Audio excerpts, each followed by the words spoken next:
Hi, my name is Kara Kessens, physical therapist, athletic trainer for the USA Women's Indoor National Team. I'm here today to talk to you about landing mechanics. Jumping and landing is a vital part of volleyball.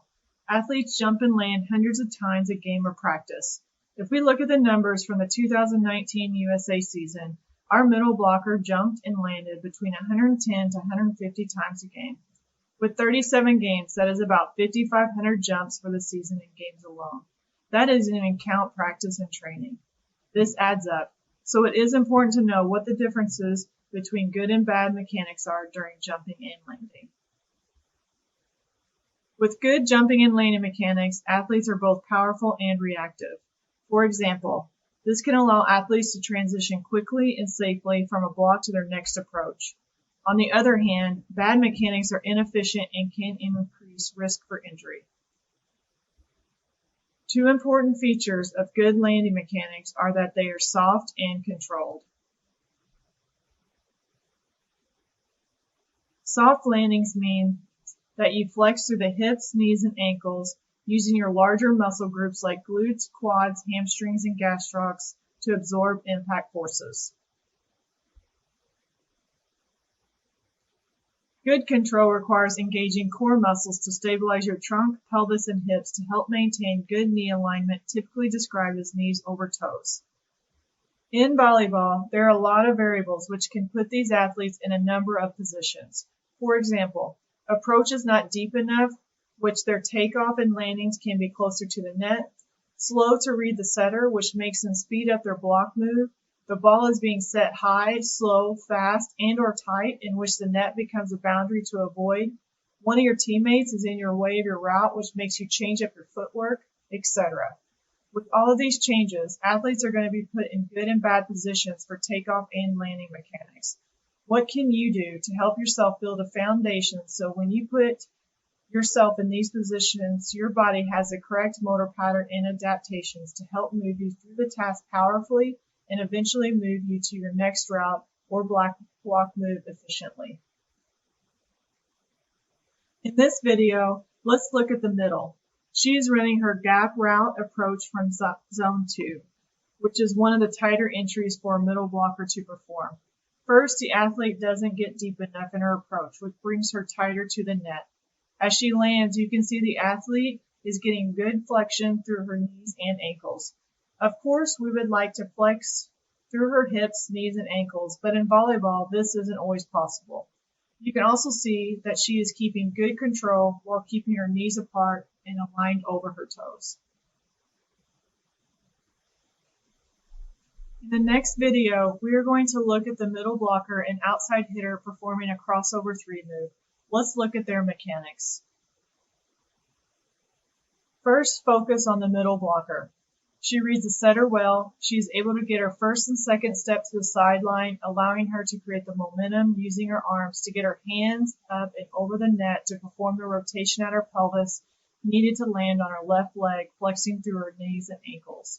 She has good hip and trunk control while keeping her knees aligned over her toes before transitioning to her slide approach.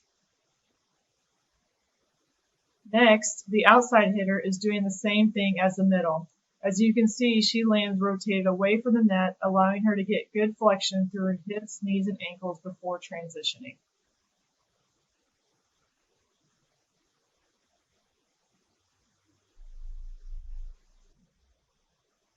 In contrast to good mechanics, the key features of bad landings are that they are stiff and performed with poor control.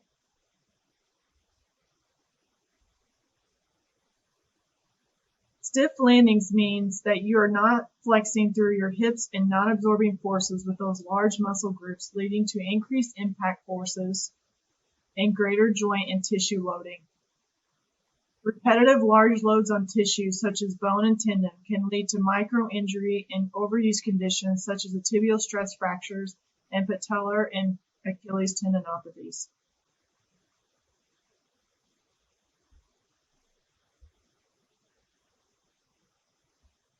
Poor core control can lead to hip collapse or adduction and excessive trunk lean, resulting in a knee valgus motion. A knee valgus position is shown in the right knee where it is closer to midline. These mechanics can direct the forces lateral to the knee joint, causing a valgus torque. Since there is no big muscles on the inside of the knee to resist this torque, most of this load is placed on the knee ligaments, which can result in acute ligament strain or rupture. Let's take a look at some more volleyball videos. This middle blocker is performing a crossover to block move. She uses a negative step, a step in the wrong direction, to create a momentum due to a slow read of the setter. This requires her to take a bigger second step in the right direction to make up for her lost time. In the meantime, she doesn't use her arms well to create the momentum needed to rotate and get her hands up and over the net. This keeps her left leg pointed towards the net, which directs the force lateral to the knee joint, causing a valgus torque on the knee while trying to transition from her block. This middle blocker is coming from the 3-4 zone for a slide off a free ball. Their free ball was pushed a step too far, which made it more difficult for the setter to set this athlete her appropriate ball. Instead, the ball was high, slow, and tight, making the athlete adjust her approach, waiting for the ball so she could create a good shot while staying off the net. You can see she's landing with poor control. Her hips are collapsing or adducting, knees are moving towards midline in a valgus position. The net was keeping her more upright, which didn't allow her to flex well at the hips and knees.